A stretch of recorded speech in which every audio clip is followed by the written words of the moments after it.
Hay una pregunta que casi ningún hombre se hace en voz alta. No porque no lo sienta, sino porque duele demasiado. La historia es más dura de lo que parece. Quédense hasta el final. ¿Qué pasa cuando aman?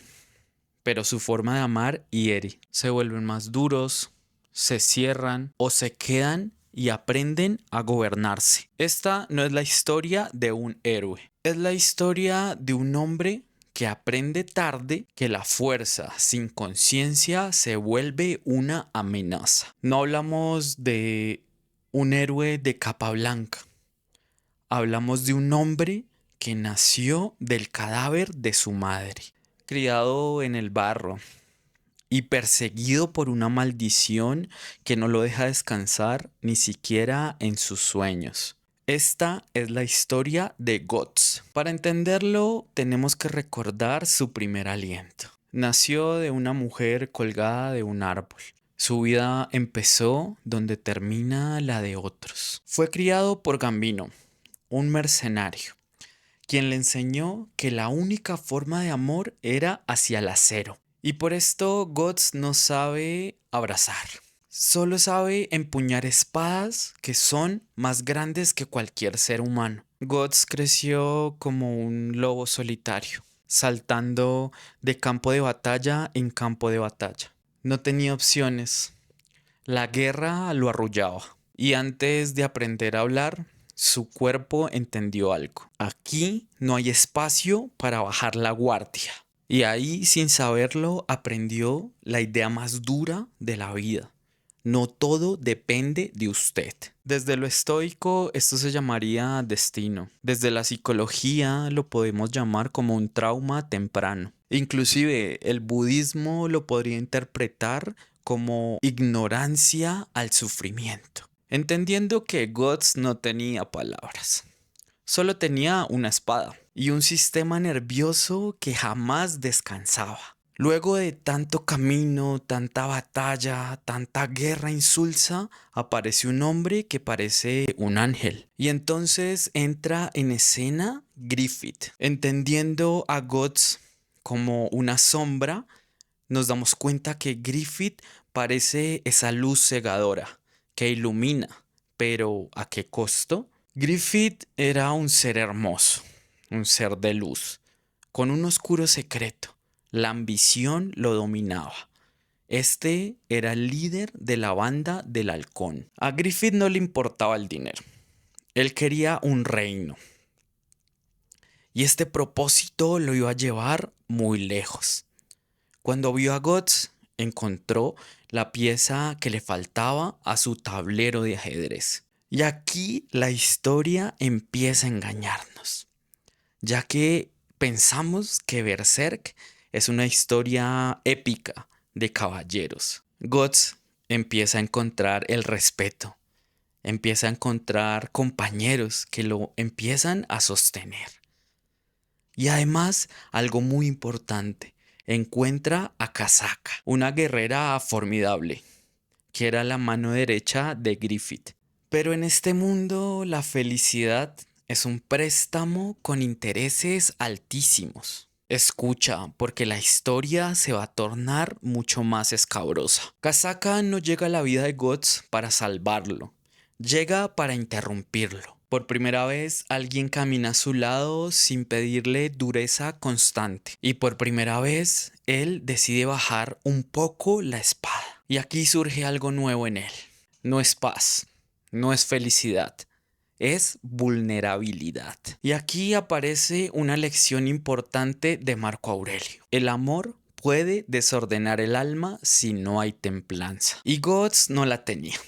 Tenía fuerza, tenía lealtad, pero no sabía regular lo que sentía. Si lo interpretamos desde una postura budista, encontramos que cuando el apego aparece sin conciencia, también surge el sufrimiento. Pero esta no es una historia romántica. Y aquí empieza la caída. Griffith tenía un objeto extraño, el Beherit, o el huevo del rey conquistador. Cuando Griffith pierde su belleza, su encanto y su poder, El Beherit reacciona y le muestra desesperación. Y aquí empieza el evento más traumático, el eclipse. En un plano dimensional de pesadilla, Griffith decide sacrificar a todos sus compañeros, a quienes llamaba familia. Todo para convertirse en un dios. Los demonios devoran a la banda del halcón, mientras Griffith renace como Femto. Este es el acto de traición más imperdonable para Kasaka y para Guts, quien al final pierde un ojo, pierde su brazo, pero sobre todo pierde su alma. Kasaka sobrevive, pero esta se rompe por completo para tratar de escapar de la realidad.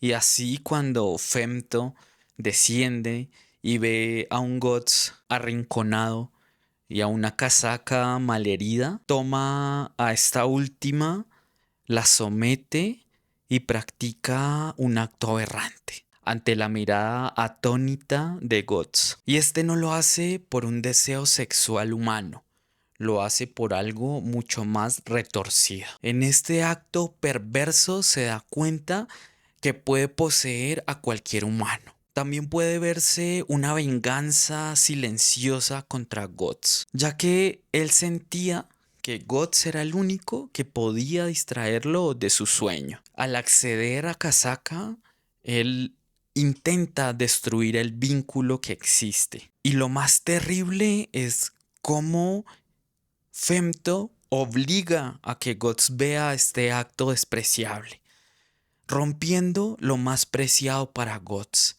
generándole esta situación de trauma desde la psicología. Y finalmente podemos ver cómo Femto intenta reafirmar su posición, ya que la banda del halcón para él no era más que simples pertenencias.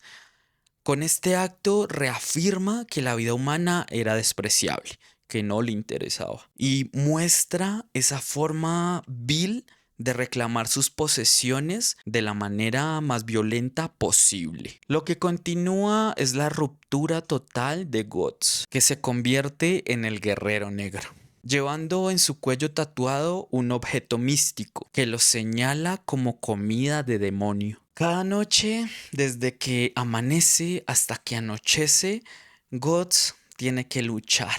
Pero no es una lucha de este mundo. Es una lucha contra espíritus que quieren apoderarse de él y llevarlo al infierno. Y esta tragedia no ocurre porque Guts ame. Ocurre porque no se ha visto por dentro. No ha tenido introspección. Y el dolor acumulado no desaparece.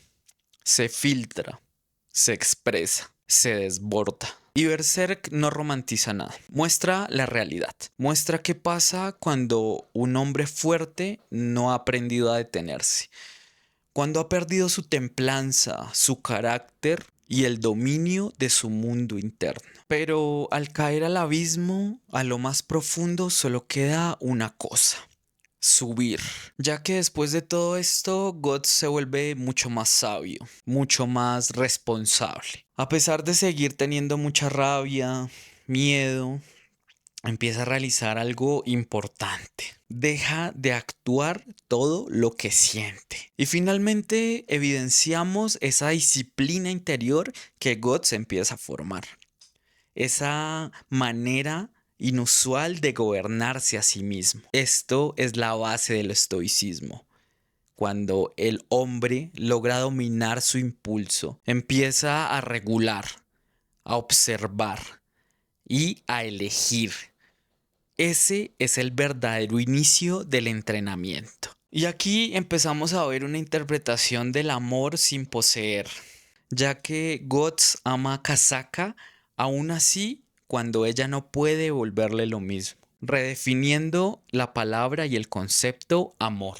Y este amor humaniza a Guts, lo vuelve una persona más confiada, con coraje, pero con mucha más templanza. Sin Kasaka, Guts hubiese terminado muerto en una zanja hace tiempo, pero decidió la disciplina interna y la fuerza para avanzar. No encuentra control, ni siquiera exigencias, emana presencia, cuidado y responsabilidad.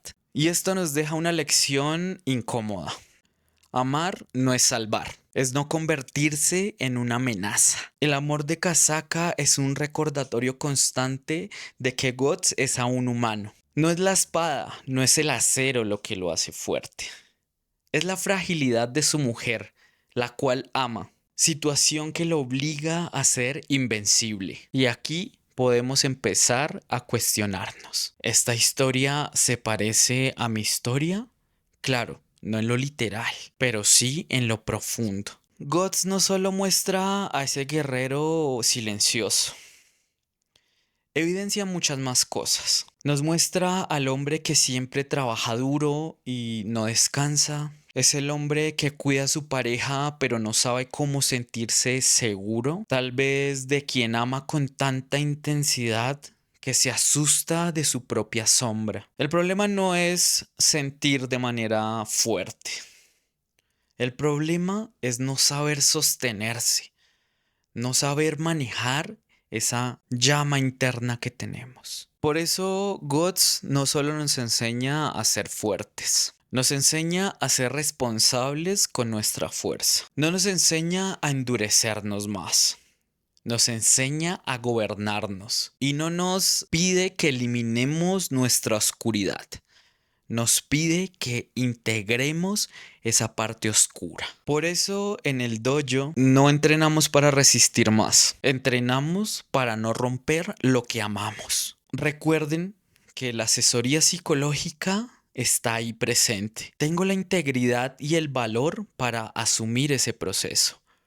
No duden en escribirme si es que así lo necesitan. Soy Daniel. Me gusta que me digan Chimu. Soy psicólogo. Gracias por entrenar en silencio. Recuerden que una mente sana no nace, se entrena.